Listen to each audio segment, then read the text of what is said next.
Have you ever thought about signing up for coaching but weren't quite sure what it would look like? Or have you been trying to coach yourself but you don't know what you might or might not need to include? If so, you're not alone. I get a lot of questions about my coaching process, like what does it look like, what do you do, what do you include? And as I say in the preamble, it's always been a difficult question for me to answer. Not because I don't have a system, but because there's just a lot going on in my head when it comes to coaching someone.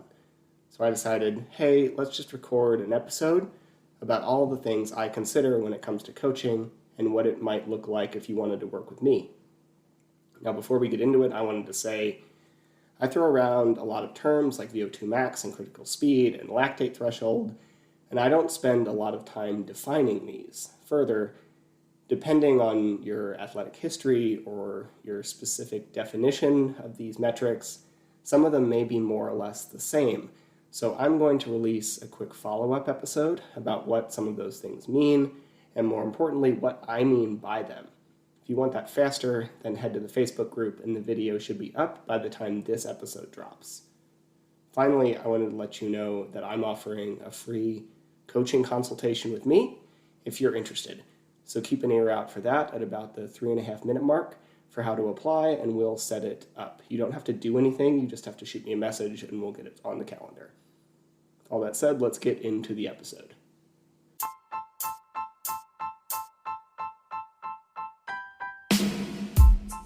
Welcome to the Trail and Ultra Running Training Podcast. My name is Will Franz, and I'm here to help you improve your training so you can have more fun out on the trails.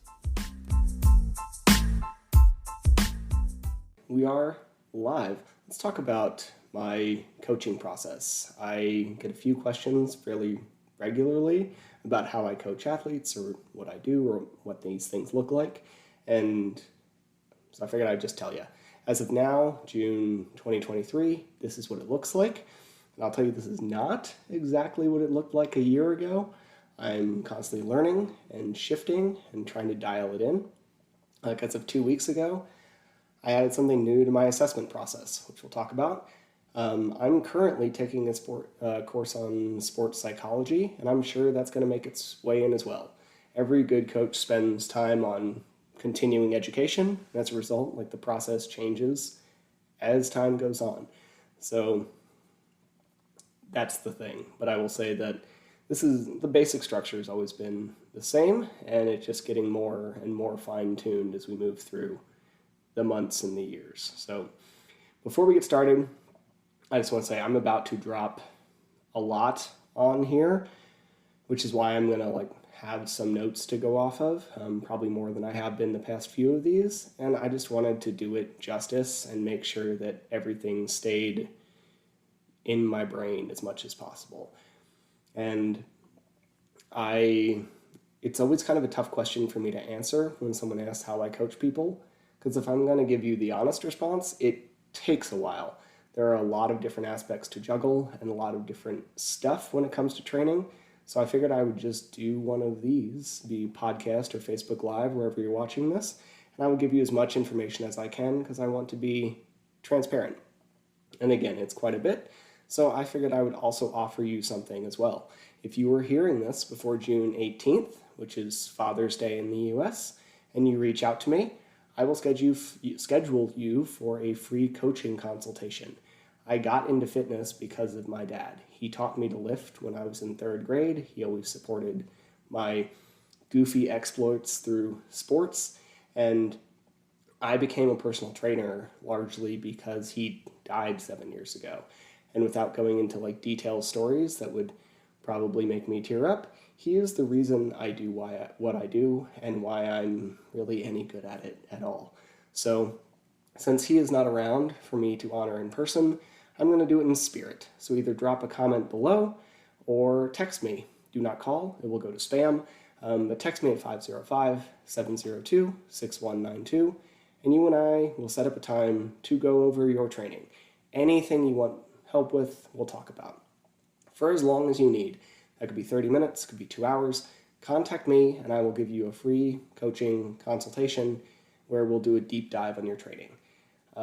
Usually charge for this. You will not get the typical follow-up that would come with that, but we can spend as much time as you want talking about it.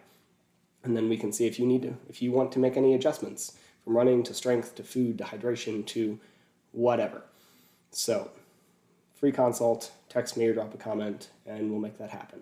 Now, let's talk about how I coach people.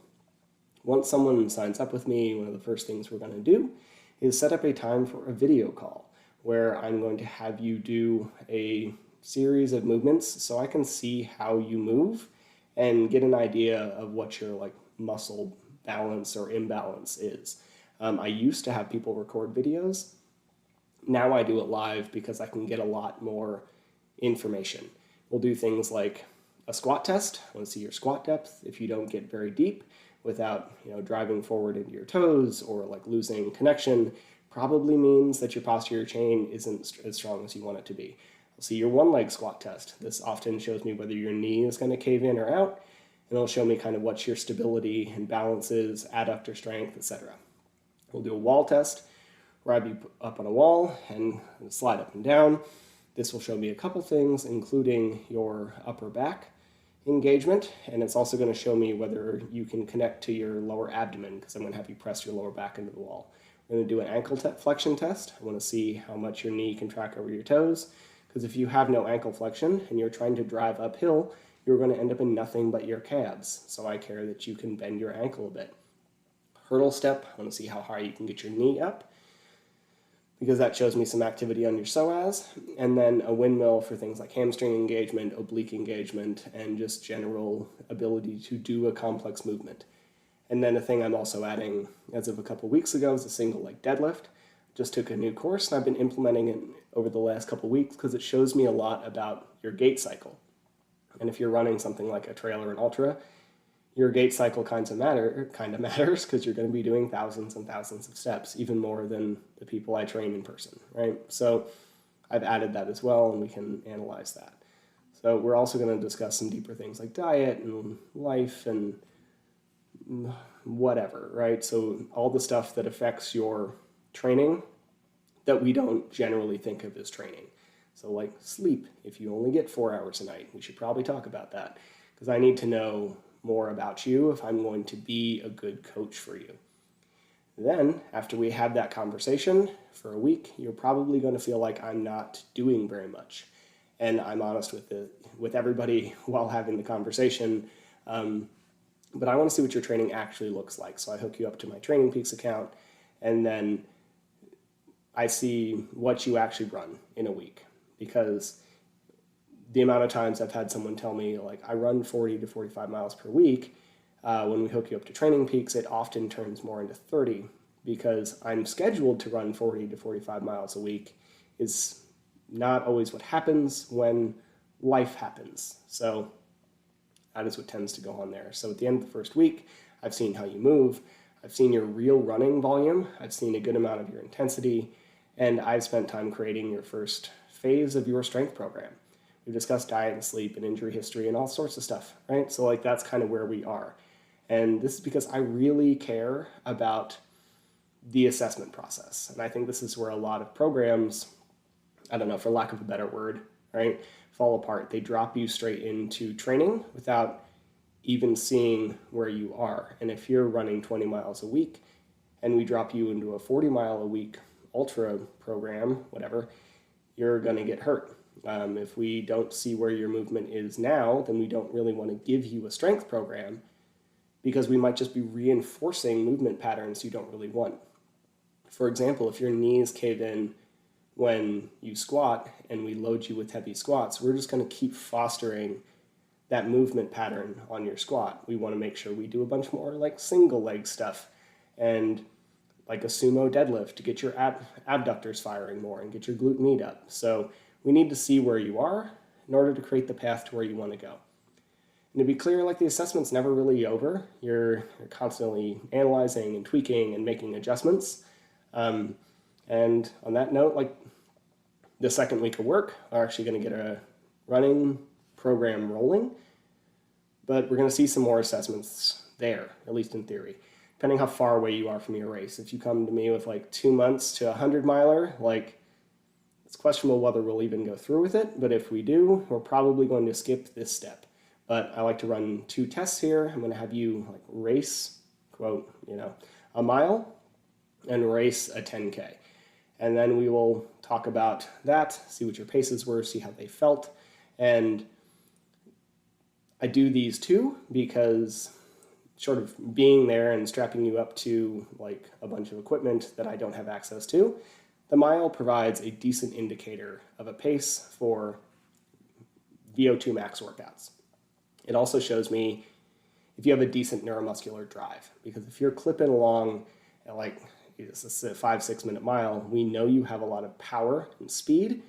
We also know that your VO2 max is pretty capable, certainly capable enough for anything you'd need in the ultra world, right? So this is why we go through that, because for something like the mile or even the 5K, cardiovascularly, your limiter is going to be VO2 max a lot of the time. The 10K is going to give me a decent indicator of your lactate threshold pace, because unless you're a professional athlete, which means you're probably not talking to me, then your 10K is going to take like 40 to 80 minutes. And that's kind of the range we're looking for when it comes to maintaining a good pace for the lactate threshold. And this can help with direct our speed work, right? So this might not be exactly the paces you're going to hit on training, because if you need to do speed work on flat ground, great. We have paces that you can like target in the general vicinity of at least. If you're going to do it on trails with all the ups and downs, then you're not going to get those paces necessarily, but you will have a good experience of what the effort should feel like. And this will give us a good direction of speed work. And from there on out, you just get like a vague direction of programming. And I know some people who like plan pretty much to the day, an entire like 3 to 6 months or whatever. I don't do that. I've personally like never had someone string together 3 perfect weeks of training, maybe a couple times, but really rare, much less like a perfect 6 months of training. I don't think it happens. So we always are making adjustments. So and then those adjustments ripple out over time, right? So if we have these tweaks that need to be made here, and then we like that adjust this week, and it just pushes everything down the line. Also, people sign up for, touch-up races as you go through the process and you see how you're feeling. Trips get scheduled, all this stuff. So I try to program 2 weeks out with the expectation that I'm making adjustments as needed. I get this general structure, and I'll like make some notes in Training Peaks or like put it on like a little whiteboard I have just off camera here. But for the most part, the like detailed work, we're hitting week to week and then making tweaks day to day. Depending on their job and family situation, like those adjustments might happen a lot. Like I have some people who with like 5 kids and work night shift and everything, and like they have to pick up an extra shift, and that leads to quite a bit of tweaking as we go through, right? But the general structure, like these 4 weeks, we'll be targeting VO2 max. And yes, for the record, like I know that depending on the athlete and your history, that what we often call like VO2 max workouts might have very little to do with actually improving your VO2 max. It might be a lot more about like neuromuscular drive and all this stuff, but we have to call it something, and that serves the purpose. So we can talk about that another time. Anyway, so we'll talk about like, I will have a structure of like, for these 4 weeks, we're going to be working through VO2 max. And like the next 4 to 6 weeks will be typically some kind of critical speed work, and with like accessory work of lactate and like 1 VO2 max booster in that month. The next 4 to 6 weeks will be highly lactate centric with a secondary focus on building like more volume, and specifically in the long runs. And for newer people, I would aim for more like a big long run on a Saturday or some back-to-backs. Whereas for more experienced runners, we might do something like 2 a days, like 2 hours in the morning and 2 hours at night, because you don't really need that experience of being out there that long. You probably have your nutrition a little more dialed in, so we can get more of the pure training benefit that you get from a double. Anyway, and then once we get like those, like I'll try to fit in a big training camp, a la like CTS style, and this is where we shove a ton of volume in 2 to 3 days. And this depends on you and your schedule. Some people just can't really make that happen, but I mean, sometimes if you're running a 50 miler, then we'll try to put a 50K there. We just get this big like race stimulus close to the race, but that'll be like 4 to 6 weeks out. And then we'll try to do one final block really focused on overall volume, race practice, dialing hydration, nutrition, etc. And then some point in there, I'm going to send you a little spreadsheet that I'm actually going to just give to this whole group at some point. That's like things not to forget on your race day. It's like a packing list, basically, and we can dial that in. So that is like my general structure. And the basic idea, you're trying to start from like less race specific and move towards more race specific. That's why we're starting with this speedier stuff and moving more towards the big volume, longer distance runs.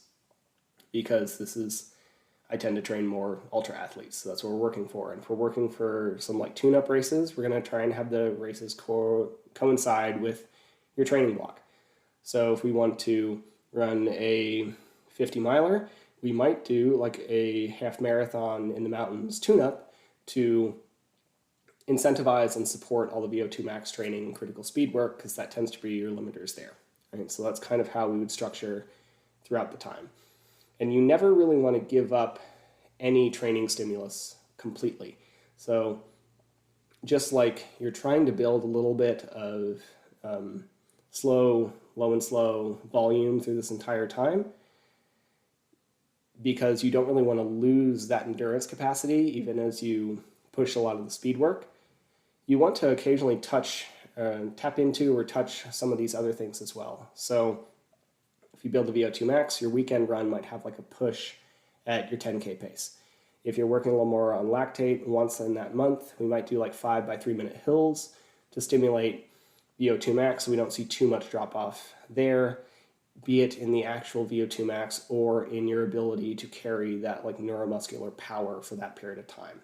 But we constantly want to be, even though we're changing the like basic focus of each block, we want to be constantly tapping the other blocks so that we're not losing too much of anything as we go through this process. Other stuff that we'd hit would be like, if possible, I would target a like moderate intensity downhill workout about a month out from the race. You don't really need a ton of downhill volume to build the legs for downhill, but especially if you're running a mountainous race, if we can get a pretty decent stimulus, so like you're racing it, run, like push the downhills, take the uphills easy, that kind of workout. And that will provide a bunch of muscular support. And that seems to have carryover for anywhere from like 3 to 6 weeks or whatever. So we can get one big stimulus about a month out from race day, and then a couple smaller stimuluses as we get closer to the actual race, and that will give you that leg support for those downhills. If you don't have access to hills, we can gear strength training in a way that would do that as well. I would also hit 1 or 2 sweat tests at different temperatures so you can dial in your hydration, because especially for some of these longer races, especially if you're in the desert, like you might see big temperature swings. So I definitely want to get one close to your race so that we have something pretty directly applicable.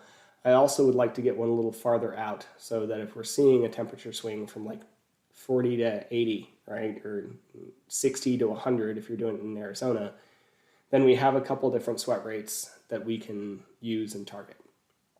As far as strength work, I adjust that like every 1 to 2 months, and it depends on run programming. So I train runners. Y'all are probably runners if you're watching me rant about VO2 max training for this long. And we want to make running the primary focus. That said, strength work is important. And I think it's probably underappreciated in this sport by many people. And I think it is key for injury prevention and strength and all sorts of stuff, right? Especially if you have not been a high-level runner from the age of your preteen, teen years, then you're almost certainly going to have some like movement stuff that we want to work on. So I would usually pair something like our VO2 max intervals with like low weight, high rep strength. And we'd really be focusing on like movement patterns and muscle connection and getting familiar with our strength movements and finding the muscles you're trying to target.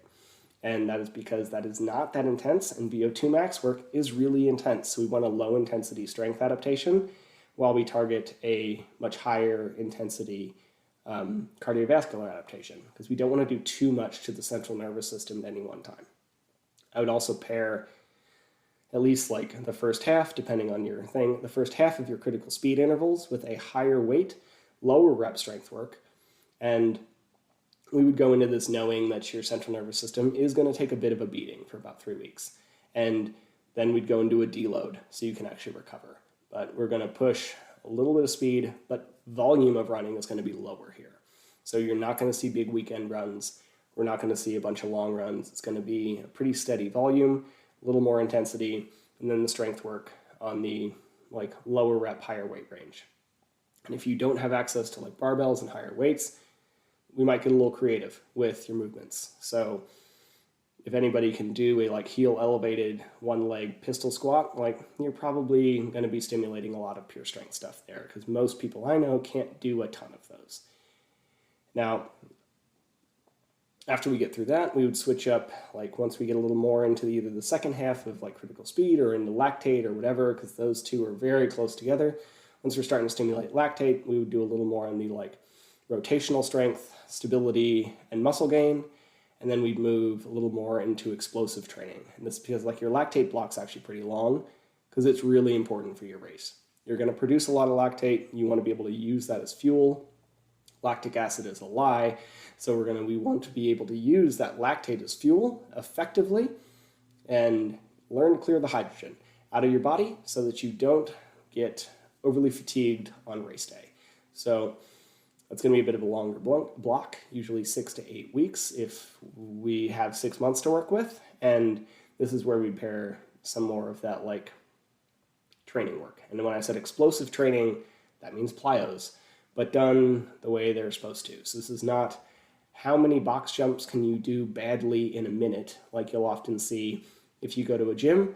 This is more like, hey, let's do 10 to 20 drop jumps where you step off a 6 or 12 inch box and jump up to like a 12 or 18 inch box, trying to pretend the floor is lava. And this works on reactive strength, because reactive plyometric strength is really important for ultra runners. Like every time you take a step and it kind of goes incorrectly, we need to be able to strength our way out of that, or else you're probably going to either go down or get injured. So these things matter. Then this would be about the time like camp hits, ideally. Do this big long stimulus. You'd have a deload week, and then strength training after that. Depends on you and your schedule. Kind of two options here. Be a little more of the like higher rep muscle pump training, so be like 15 to 20 reps, which is fine. Or even better, if you can lift daily, or we can figure out some body weight movements that'll work for you daily, we do exercise snacks of like 2 to 3 sets of 1 to 2 exercises. And that could be something as simple as push-ups. If push-ups are hard for you, pull-ups usually do a really good job when it comes to working your back. Your back is very important if you want to use things like poles, or not have bad posture and like collapse your lungs a little bit as you're trying to run. And then we would pair those like heavier leg days so that they're not right next to your workouts and long runs. Now, for the record, like I also fully cut strength work a couple times per cycle, like specifically in the week or two before camp and the week or two before races. And all of that was like the ideal. This is how it is like laid out in my head before life happens. All of this is adjustable depending on like infinite factors. One of them is how far are you from your A race? The closer you are, like the less of this you do. How many races you have. The more you have, the less of some of this stuff you're going to do, because we're going to be in this like, I realize it's a B race, but you still want to taper a little bit. Like you don't want to go walk it, right? You want to have a decent race and have a good time. I also care about a few other things, like what equipment you have. And as I said, it's not that you can't get strong with body weight work, but we might have to get a little creative. And at this point in my life, it's hard for me to get a proper like central nervous system stimulus on my glutes and hamstrings without something like a heavy barbell, but we can. It just gets a little difficult when trying to find angles, right? We have to work towards something like a Nordic hamstring curl. Now, you can also look at what terrain you have. This is going to matter a lot. If you're running a big mountainous race and you don't live near any mountains, we either need to get you on a treadmill, find some stairs, or double down on some of the strength work so that you have that ability to drive uphill. I actually just released a video on Instagram today about a front foot elevated Bulgarian split squat. That is a great strength movement to help you find that glute drive to get up steeper hills. So we might need to double down on something like that if you don't have the elevation to train on. And then, of course, what else is going on in your life? If you have 5 kids, if you work night shift, if you work 80-hour weeks, if you work these like rotating nurse cycles, I train a couple nurses, and all of that is going to make following a standardized training plan really difficult, and we're going to need to make some adjustments. And then finally, one thing that I'm starting to prioritize a lot more is mobility work. I've started doing that already, but it's something I found like is going to be even more needed. And this should be a big focus for a lot of trail runners. And to be clear, mobility and flexibility are not the same. Flexibility is your range of motion. Mobility is your control over said range of motion. As trail runners, we're often put in weird positions, right? Like jumping on or off rocks, suddenly stepping in holes, like tripping on roots. And if you have control over a bigger range of motion, you are less likely to get injured. Like, let's look at my shoulder. So if I can actively pull it back this far, I'll use my other hand, I can shove it back farther than that. But if I were to load it that far back, I'm actually going to end up tearing my rotator cuff. And that is because I don't actually have a ton of strength control that far back. And we can see that in most of our joints. You will often have a lot more flexibility than you'll have mobility. And the more that we can gain control over that bigger range of motion, the less likely you are to get injured. This is one of the reasons I am a fan of full range of motion training, at least as full as you can control. It doesn't mean if you're doing a heavy squat that you need to drop all the way down to the bottom, but we do want to try to increase your range so that you can control that entire range, because you will only have strength in the ranges you train, at least to some degree. Anyway, as I said, I know all of that was a lot. I'm honestly sure I'm missing something. We didn't even mention like food and electrolytes and hydration. Like we talked a little bit about it, but for some people it's an even bigger conversation. A lot of this gets dialed in over time, and it can be a lot. This is one of the reasons why, at least for me, I like give people full access. Like you can text me anytime. I will get back to you usually fairly quickly. My phone is always on me, for better or worse in this day and age. And whenever people want to set up a call, I set up a call. And this is multi-purposed, right? So I used to do weekly calls with online coaching people, and that didn't work for a wide range of reasons. So if we look at earlier in your training cycle, you're probably going to need more calls because we're getting going and we're trying to figure it out. And then for about a month in the middle, you might not need to talk to me at all. You're in a rhythm. We don't need to do much of anything. You figured it out. Your training peaks look fine. We text occasionally and things are okay. So having this weekly call didn't make a lot of sense. So now if you need me, you just text me and we chat. It's fine. That's kind of how I work. Part of that's also because I'm really neurotic. So I would like to know that you can contact me.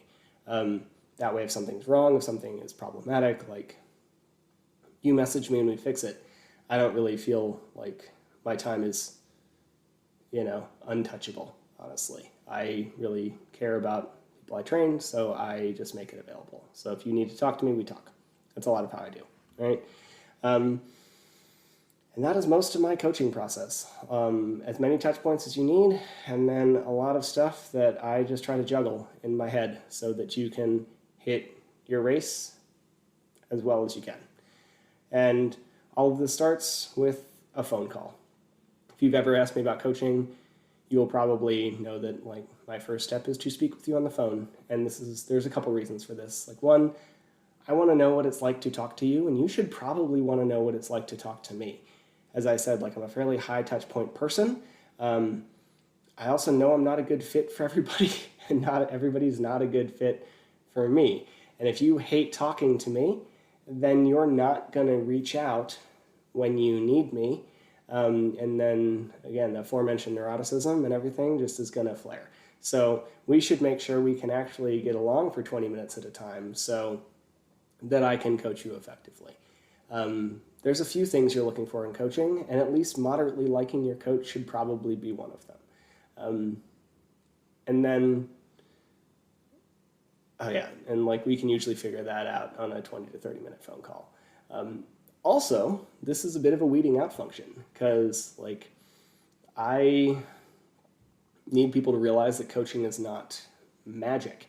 And if you can't book a 20 to 30 minute phone call, like you're probably not going to do well with coaching, at least my version of it. It is not like you get a coach and then suddenly you become a great runner or whatever your goals are. A coach is not a wizard. I don't really care how good the coach is. The success of a coach, whatever the hell we use to define that, is still dependent on the person's willingness to do the work.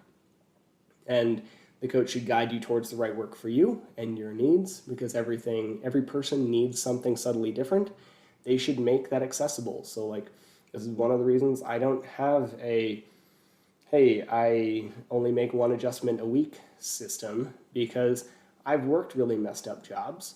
I work night shift, I worked 80-hour weeks. So sometimes things come up and you need to make an adjustment. So that's what I'm there for. And the coach should also explain why you're doing the work, because one, you should understand why you're doing what you're doing. It will help you be more willing to do it. It also helps you do it better. If we talk about speed work and why we're doing this, and then you can run a 6-minute mile and you run all of your VO2 intervals at an 8-minute mile pace, then we're clearly missing something there and we need to talk about it. It also helps you replicate it in the future when you decide you don't want to coach anymore. I kind of assume that not everybody's going to come back to me every year, because they don't. It doesn't happen. So we need to like make sure that you're good in the long term and you're not like beholden to somebody. You should understand your training.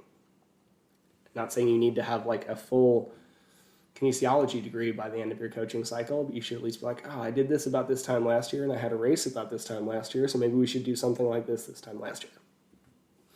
Now, the coach should also make sure things like fit your schedule. As I said, I had a really busy schedule for a very long time, and that needs to work. Coach does all of that stuff, right? But we're still not wizards. And you still have to be the one to get your shoes on and get out the door. You still have to be the one to lift the weights, and you still have to be the one to like eat the right foods to support your goals and stay hydrated and do all this stuff. Training takes work. And while you should enjoy most of it, some of it is going to be hard, and a little bit of it is going to be boring, and it's work, and you have to be involved in the process. And if someone's not really willing to reach out or like hop on a phone with me, then I know for a fact I'm not the person for you. So some people will say like, hey, what should I do to get ready for my 100-miler this year? And after a couple messages and I ask them to get on the phone, like, they will ghost me, and that is fine. It's usually a pretty good sign that wasn't going to be a good fit. Because some of this, and then some of the like phone call thing is just like, it is tedious to do a coaching consult with your thumbs, which is why in releasing this, I'm offering a free one, because I realize, again, a lot of information. Let's just chat for a little bit and dial it in. So I also feel like this pushes a little more towards the dedicated, because I think that some people ask about coaching and then they're not really sure if they want it. And I think some people think that by hopping on the phone with a coach that they're going to pull some fancy Jedi mind tricks and like hard sell them into giving me money. And I'll tell you right now, that is not what I do.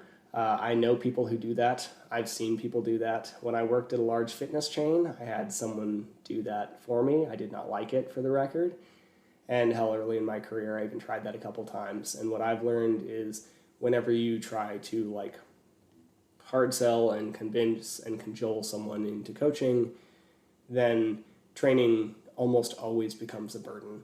So I just don't do it. I find like if you want it, what I offer, and I'm happy to do it, then great.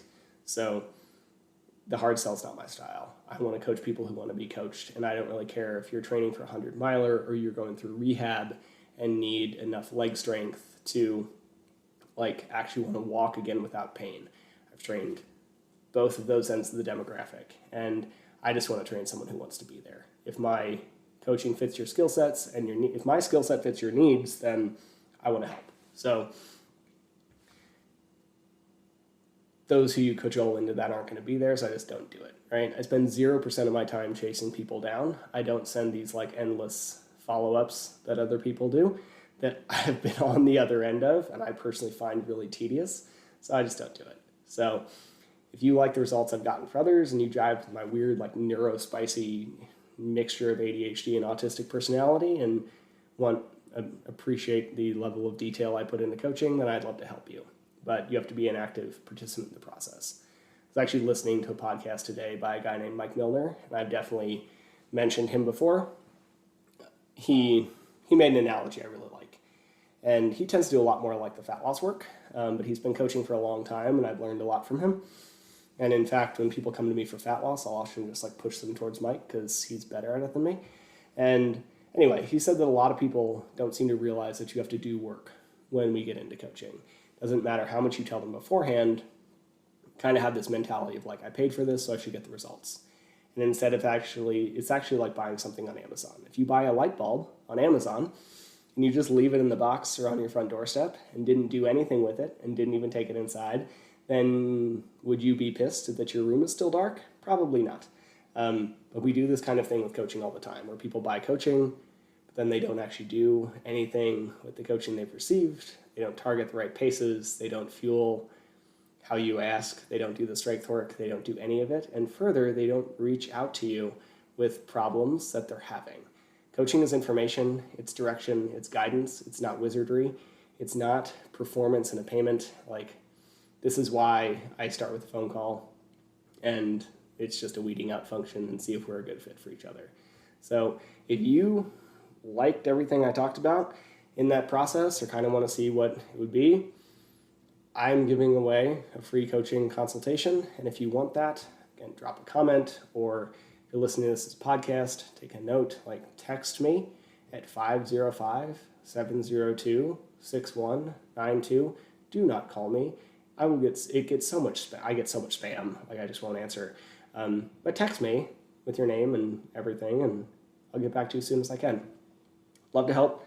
Love to chat with you. Again, hard sales not my style, so we'll just chat for as long as you want about all of your training things. So happy very early Father's Day. I know this is like a week and a half early, but that is why I'm doing this, and I hope you have a great rest of your night. I will release this as a podcast shortly. Have a good one. Thank you for listening to the Trail and Ultra Running Training Podcast. Honestly, I'm still surprised and honored that anybody wants to hear what I have to say, so thank you. To be clear, not a doctor, nor a registered dietitian, or any other kind of medical professional. I'm a personal trainer, a nutrition coach, and a running coach, and I have a passion for training trail runners. You should always speak with a qualified medical professional before making any changes to your training or nutrition program. If you enjoyed the podcast or found it helpful, please take a second to leave a rating or review. I'd really appreciate it. Or you could just share it with someone for whom you think it might be helpful. I make these kinds of things in order to provide more quality, free resources to people, so the more people who hear it, the better.